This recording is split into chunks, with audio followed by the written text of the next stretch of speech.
ҳафтаи гузашта президенти Тоҷикистон ҳангоми сафараш ба ноҳияи Рӯдакӣ як корхонаи дузандагиро ба истифода дод. Вале як рӯз баъд аз он вақте хабарнигори Радиои Озодӣ ба ин бино рафт, на аз дастгоҳҳои дузандагӣ хабар буду, на аз занҳои ҳунарманд. Тавре маълум шуд, ин корхона ҳамагӣ баъди чанд соат аз рафтани президент аз фаъолият боз мондааст. Ҳарчанд дар сомонаи раиси ҷумҳур ҳанӯз ҳам хабару аксҳо аз ифтитоҳи коргоҳи дузандагӣ барои 100 зану духтари бешуғл дар ноҳияи Рӯдакӣ овезон аст. Мумин Аҳмадӣ аз пайи таҳқиқи ин мавзӯъ буд ва ҳоло имкон дорем ҷузъиётро аз ӯ бишнавем.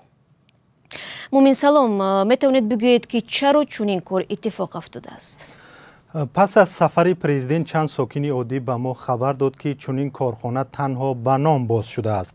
خبرنگار ما برای تحقیق درستی این گپ‌ها به ناحیه رودکی رفت و واقعا دید که در آن کارگاه که یک روز پیش امامعلی رحمان با زنهای خوشحال صحبت میکرد یگان اشیای نیست.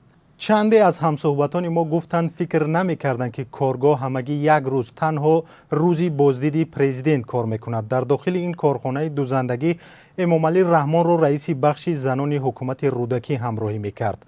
او در صحبت با رادیو آزادی گفت که این کارخانه با دستگیری صاحبکار بنیاد شده است. او گفت که 50 زن اینجا به کار فرا گرفته شده است.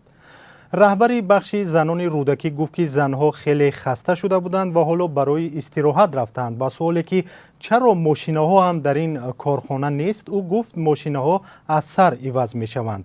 ولی چند زنی که در نوار دیده می‌شدند بر رادیو آزادی گفتند از آنها خواهش اجرای نقش دوزنده را کرده بودند.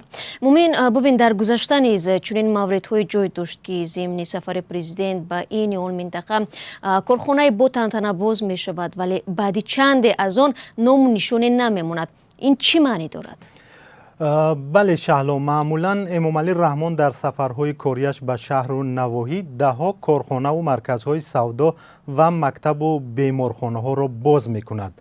در گذشته نیز شکایت ها بود که اکثر آن کارخانه ها پس از رفتن پرزیدنت دیگر کار نمی کنند.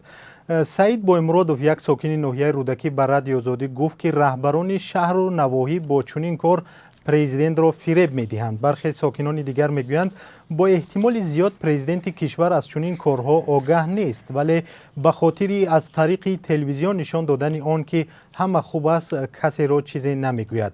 امامعلی رحمان پرزیدنت 2 ماه باز به شهر و نواحی کشور سفری کاری داشت. او به ولایت بدخشان، ختلان، سوخت و نواحی تابع مرکز سفری کاری انجام داد.